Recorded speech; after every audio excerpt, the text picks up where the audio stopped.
নমস্কাৰ, মই ৰুবুলে এটা ভিডিঅ'ত আপোনাক পুনৰ স্বাগতম জনাইছোঁ। আশা কৰিছোঁ আপুনি কুশলে আছে। এতিয়া ইতিমধ্যে 2 এচিয়া ধান ওলাবলৈ আৰম্ভ কৰিছে আৰু এই ধাননি পথাৰডৰা আপোনালোকে যদি যিবিলাক ধানৰ গোছা এইবিলাক চাই এমুঠি হৈছে এটা গোছাতে। আৰু এই ধাননি পথাৰডৰাত প্ৰথমতে ধানবিলাক ইমান ভাল নহৈছিলে। আমাৰ বিঘাত বহুত কম আছিলে, কিন্তু এতিয়া 3 গুণমান ইয়াৰ ধানৰ উৎপাদন বাঢ়িলে। আৰু এইখিনি কেনেকৈ বাঢ়িলে তাকে মই ভিডিঅ'ত ক'বলৈ লৈছোঁ। যিহেতু আমি আজিকালি শাক পাচলিকে ধৰি আমাৰ আলু দাইল যিমান খাবলৈ লৈছোঁ বজাৰৰ পৰা কিনি, প্ৰায়বিলাক আজিকালি ভেজাল হ'বলৈ আৰম্ভ কৰিছে। আৰু আমি ইমানবিলাক বস্তু ভেজালকৈ যদি খাওঁ, আমাৰ ঘৰৰ অন্ততঃ আমাৰ চাউলখিনি যদি আমি ভালকৈ ঘৰুৱাভাৱে উৎপাদন কৰি লওঁ, তেতিয়া নিশ্চয় আমাৰ দেহাটোৰ বাবে অলপ হ'লেও ভাল হ'ব। সেই বুলি ভাবি আজি ভিডিঅ'টো প্ৰস্তুত কৰিছোঁ। ভিডিঅ'টো আপোনালোকে চাই যদি ভাল পায় এটা লাইক কৰিব, আৰু কিবা যদি ভুল হয় তলত কমেণ্ট কৰিব বুলি আশা ৰাখিলোঁ। আহক তেন্তে ভিডিঅ'টো আৰম্ভ কৰোঁ। আমাৰ আজিকালি কি কৰা দেখা গৈছে, যিবিলাক পথাৰৰ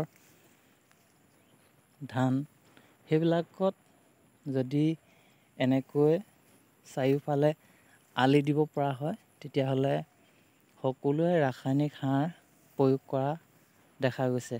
কিয়নো এইটো এটা অতি সহজ পদ্ধতি, কিন্তু ৰাসায়নিক সাৰ প্ৰয়োগ কৰিলে আমাৰ দেহাটো কিমান ক্ষতি হয় সেইটো সকলোৱে জানে।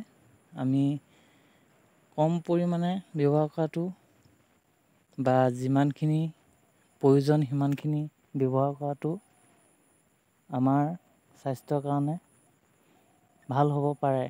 কিন্তু আমি ধান ভাল হওক বা ধানৰ উৎপাদন বেছি হওক বুলি আমি অত্যাধিক পৰিমাণে ধানত প্ৰয়োগ কৰাটো আমাৰ স্বাস্থ্যৰ কাৰণে ক্ষতিকাৰক।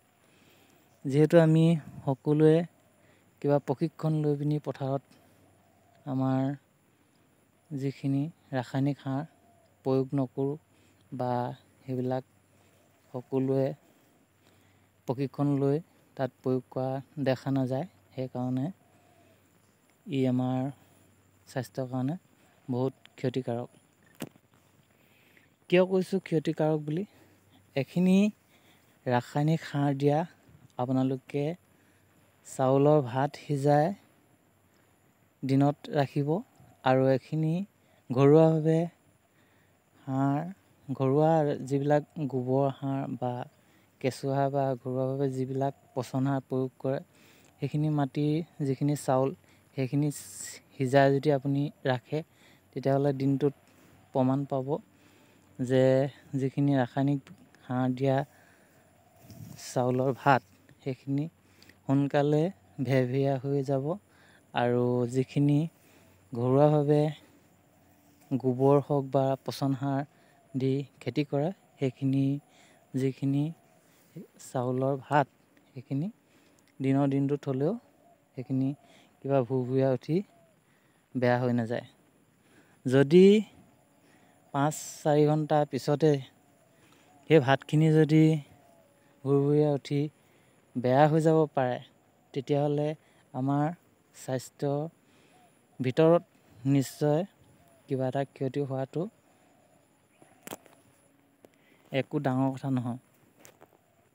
যিহেতু আমি অতি কষ্ট কৰি খেতি কৰিছোঁৱে, সেইকাৰণে যিখিনি আমি ধান উৎপাদন কৰিব খুজিছোঁ সেইখিনি নিশ্চয় ঘৰুৱাভাৱে সাৰ প্ৰয়োগ কৰি আমি খেতি কৰাটো লাভ বুলি মই ভাবি এই ভিডিঅ'টো প্ৰস্তুত কৰিছোঁ। ঘৰুৱা সাৰ বুলি কওঁতে এইবিলাক যে ব্ৰইলাৰ গঁৰালত যিবিলাক গু ওলায়, ব্ৰইলাৰ গঁৰাল চফা কৰিলে, সেইবিলাক আজিকালি পথাৰত বহুতেই দিয়ে। কিন্তু কি কৰে বহুতে পথাৰত যেতিয়া ধানখিনি ৰুব হয় কঠীয়াখিনি, তেতিয়া তাত প্ৰয়োগ কৰাৰ লগে লগে কিছুদিনৰ পিছত ধানখিনি এই গছবিলাকৰ লেখীয়াকৈ ওখ হৈ এনেকৈ বাঢ়ি ধান ওলোৱাৰ আগতে খাৰ উঠি মৰি যোৱা দেখা যায়। এই কামটো যদি আপোনালোকে যিবিলাক গোবৰ আপোনালোকে এই ব্ৰইলাৰ গুবিলাক পথাৰত দিয়ে, সেইখিনি যেতিয়া ধানখিনি আপোনালোকে আঘোণৰ মাহত যিখিনি আপোনালোকে ধান উঠাই নিব, ইয়াৰ পৰা উঠাই নিয়াৰ পিছত তাত যদি কোৰ মাৰি খুলি কৰি যদি আপোনালোকে পথাৰত যদি গোটেই পথাৰডৰাত যদি 10 ফুট আঁতৰে যদি দি দিয়ে, সেইখিনি পথাৰত কোনো আপোনালোকে ৰাসায়নিক সাৰ প্ৰয়োগ কৰিব নালাগে। সেই বছৰ আপোনালোকে প্ৰমাণ এই পথাৰডৰাতে চাব পাৰে। ইয়াত আপোনালোকে এই যিবিলাক থোপা দেখিছে,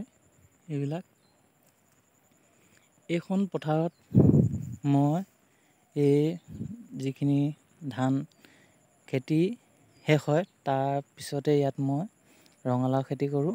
আৰু ৰঙালাও যিখিনি খুলি আছিলে সেইখিনিত আপোনালোকে চাওক, ধানৰ এইখিনি যিখিনি থোপা সেইখিনি শকত হৈছে আৰু ওখ হৈছে। এইবিলাক চাওক,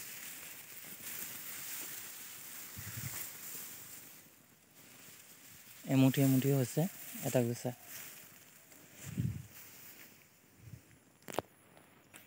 আৰু মোৰ ভিডিঅ'বিলাক ৰঙালাও যি খেতি, সেই ভিডিঅ'বিলাক চালে নিশ্চয় গম পাব কোন মাহত মই খেতি কৰিছিলোঁ আৰু কেনেকৈ মই তাত এই ব্ৰইলাৰ গুখিনি দিছিলোঁ। নিশ্চয় ভিডিঅ'বিলাকত আছে। তেনেকৈ যদি আপোনালোকে দিয়ে তেতিয়াহ'লে ৰঙালাও খেতিডৰাও হ'ব, পিছত এই ধাননি পথাৰডৰাৰ কাৰণেও ভাল হ'ব। আপোনালোকে বিশ্বাস কৰিব, এই পথাৰডৰাত যেতিয়া মই ৰঙালাও খেতি কৰা নাছিলোঁ তাৰ আগত তেনেকুৱা কম ধান হৈছিলে আৰু এতিয়া তাৰ 3 গুণ উৎপাদন হয় এই পথাৰডৰাত। আপোনালোকে যদি বেলেগ গোবৰ যদি আপোনালোকে গৰু গোবৰ দিয়ে শুকানকৈ বা কেঁচাকৈ, তেতিয়া আপোনালোকে বহাগ মাহত বা জেঠ মাহত দিলেও হ'ব। কিন্তু আপোনালোকে যদি ব্ৰইলাৰ গুটো ব্যৱহাৰ কৰে, অন্ততঃ মাঘ ফাগুন মাহৰ সময়তে আপোনালোকে দি দিব। তেতিয়া সেইখিনি পচি পথাৰত আপোনালোকে যিখিনি আহাৰ শাওনত ধান খেতি কৰিব, সেইখিনিৰ কাৰণে বহুত উপযোগী হ'ব। ইয়াকে কৈ আজি ভিডিঅ'টো মই সামৰিবলৈ লৈছোঁ। বৰ দীঘলীয়া নকৰোঁ, যিহেতু ভিডিঅ'বিলাক দীঘলীয়া হ'লে আপোনালোকে চাবলৈ নিশ্চয় বেয়া পাব। ইয়াকে কৈ ভিডিঅ'টো ইমানতে সামৰিছোঁ। ধন্যবাদ।